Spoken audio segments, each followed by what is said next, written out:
বিসমিল্লাহির রহমানির রহিম।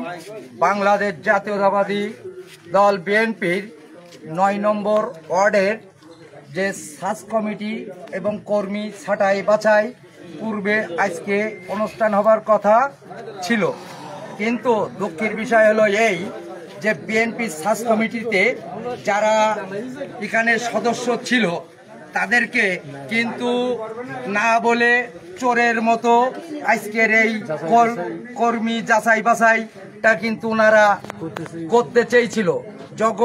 ওনারা যখন জানতে পারেন এখানে ৯ নম্বর ওয়ার্ডের আপনার যে সকল পর্যায়ের নেতা কর্মী যখন জানতে পারেন সকল স্তরের সমস্ত অঙ্গ সংগঠনের বিএনপির নেতাকর্মী এই রসুলপুর ফুটবল ময়দানে একত্রিত হয়েছে। আপনারা জানেন বিগত দিন ফ্যাসিস্ট আওয়ামী লীগ সরকারের সময় এই ৯ নম্বর ওয়ার্ড যে রাজপথের যে ভূমিকা রাখিছিল যেটা নজিরবিহীন, এই নজিরবিহীন জায়গায় আজ জেলা বিএনপির যারা দায়িত্বপ্রাপ্ত আছেন অনেকেই রাজপথে ছিলেন এবং অনেকেই ছিলেন না। যারা ছিলেন না তারা তো ঘুম পড়েছিলেন, তারা মূল্যায়ন কি বসবে কর্মীদের। আজ ২টার সময় টাইম দিয়ে আমাদেরকে এখন ৩:৩০ বাজে আমরা না খেয়ে এই মাঠে দাঁড়ায় আছি, কিন্তু ১টার থেকে আমরা এখানে এই মাঠে আমাদের নেতৃবৃন্দ আসবেন, তাদের কাছে একটু ভালো মন্দ কিছু শুনবো, কিন্তু সেটা না শুনতে পেয়ে ওনারা এখন বলছেন যে এখন আসবো না।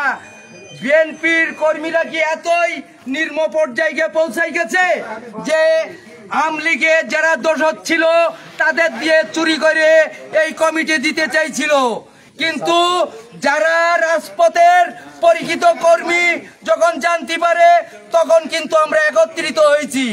একত্রিত হবার পরে এখন কিন্তু তাদের আজ খোঁজ নাই। তা আমরা এই যে সার্চ কমিটি যে সব জায়গায় অনিয়ম হচ্ছে আমরা শুনতে পাচ্ছি, যে তার এতে আমরা প্রতিবাদ জানাচ্ছি। যারা ৫ তারিখের আগে রাজপথে ছিল সেই নেতা কর্মীকে আমার ঊর্ধ্বতন নেতৃবৃন্দকে আহ্বান জানাবো, তাদেরকে মূল্যায়ন করে তাদের সামনের সারিতে রেখে যারা ৫ তারিখের পরে বিএনপি আসতে চেয়েছে, যেমন আমানুল্লাহ আমান ভাই, কুকু ভাই যেমন বলছেন, যখন লুনা আপা বলছেন যে আপনারা আসেন, কিন্তু আপনারা পিছনের বেঞ্চিতে বসেন, সামনের বেঞ্চিতে এসেন না। তাদেরকে আমরা তাড়াচ্ছি না, কিন্তু সেই ঢাড়স মার্কা বিএনপি যারা রাজপথে ছিল না তাদেরকে সামনে এসে যারা রাজপথের কর্মী তাদেরকে অবমূল্যায়ন করছে, এর জন্য তীব্র নিন্দা প্রতিবাদ জানাচ্ছি। আমার এই বক্তব্য শেষ করলাম। আসসালামু আলাইকুম।